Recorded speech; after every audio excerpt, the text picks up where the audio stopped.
Monsieur J'ai des projets rêve depuis longtemps d'un bel écran plasma pour remplacer sa vieille télé. Mais il est raisonnable, il craint qu'aujourd'hui le budget familial ne lui permette pas d'accéder à son rêve. Et pourtant, une affiche semble lui dire qu'aujourd'hui tout est possible.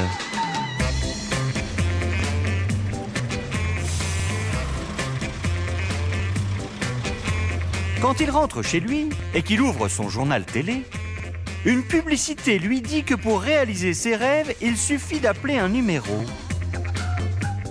Il allume sa télé et là encore, une jolie voix lui explique qu'il peut emprunter facilement de l'argent sur un simple coup de fil. Et quand il va demander à ses enfants d'aller faire leurs devoirs, quelle n'est pas sa surprise de découvrir le même message sur Internet. Cofidis. Il n'y tient plus, monsieur J'ai des projets, et il appelle ce fameux numéro. Il explique son besoin un peu timide quand le conseiller de Cofidis, après quelques questions sur sa situation personnelle, lui annonce qu'il peut réaliser son rêve. Quand il reçoit par courrier son offre de prêt, monsieur J'ai des projets a peine à y croire. Il la remplit fébrile et la renvoie sans trop y croire. Mais quand, dans les jours qui suivent, il consulte son compte bancaire sur Internet et qu'il découvre que la somme promise a été virée sur son compte, il laisse éclater sa joie et depuis, il regarde ses films préférés avec toute sa famille en grand format. Quelques jours plus tard, en consultant le catalogue 3 Suisse, monsieur J'ai des projets se remet à rêver. Il aimerait tant changer le canapé du salon qui date de son mariage. Mais ça n'est pas possible. Après l'achat de l'écran plasma, il n'a plus assez d'argent disponible. Mais dans le catalogue, on lui a parlé d'une carte 4 étoiles qui permet d'étaler ses paiements dans le temps. Il appelle aussitôt le numéro. Après quelques minutes d'entretien, la conseillère 3 Suisse lui indique qu'elle peut lui proposer la fameuse carte. Monsieur J'ai des projets nage dans la joie. Quelques jours plus tard, il reçoit sa demande d'ouverture de carte. Il la remplit et la renvoie.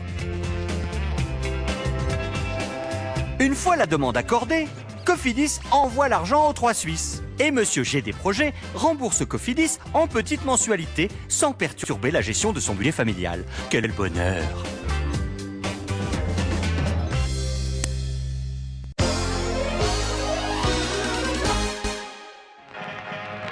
Pour la 10e fois, monsieur J'ai des projets passe devant cette vitrine dans laquelle trône la voiture de ses rêves.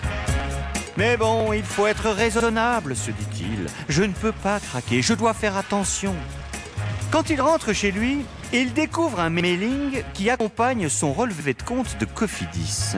Dans cette lettre, on lui propose une nouvelle offre de crédit. Non, c'est pas possible, se dit-il, c'est pas pour moi.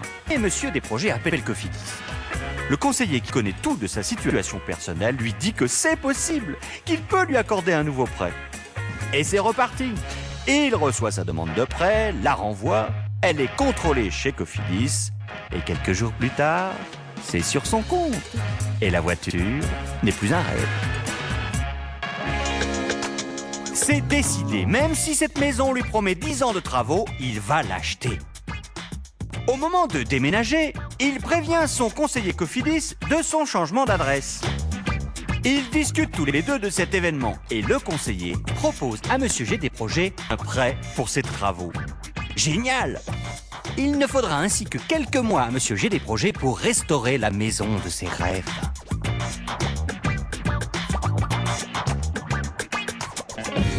Quelques mois plus tard, c'est la tuile, l'accident. Sur son lit d'hôpital, monsieur J'ai des projets appelle son conseiller Cofidis pour le prévenir qu'il est immobilisé. Mais ce dernier le rassure aussitôt.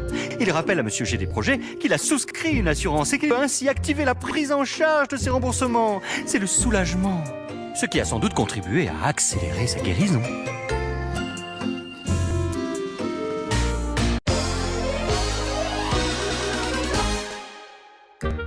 Monsieur J'ai des projets n'a pas le moral. Il vient de se faire passer un savon par son banquier pour un découvert important. Pourtant, il a essayé de lui expliquer au banquier que c'est la rentrée des classes et que ça coûte cher les fournitures scolaires de ses 2 enfants.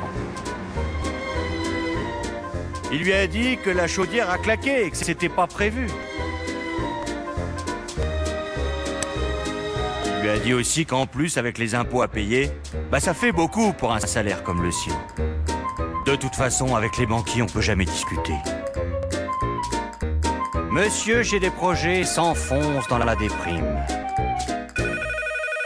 Le téléphone sonne, c'est Cofidis. Un conseiller lui demande pourquoi il n'a pas réglé sa dernière mensualité.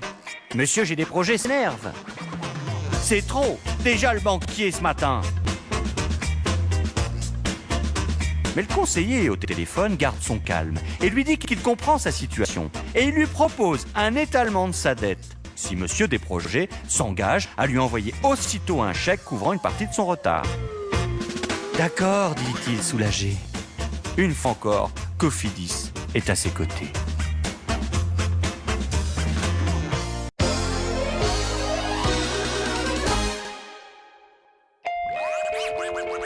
Pour assurer cette qualité de service et satisfaire Monsieur G Desprojets et des millions d'autres clients, je peux vous dire qu'il faut mettre au point une sacrée organisation avec plein de métiers différents. Ces millions de contrats qui sont traités sont d'abord validés par le juridique.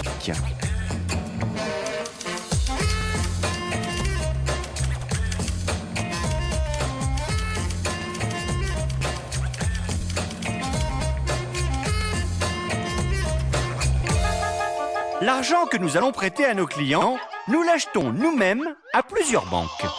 Et ça aussi, c'est un métier. Aux achats, ils s'occupent d'acheter bureaux, ordinateurs et tout ce dont nous avons besoin pour bien faire notre métier. Et puis, au cœur de notre vocation, prêter de l'argent. Oui, mais pas à n'importe quelle condition.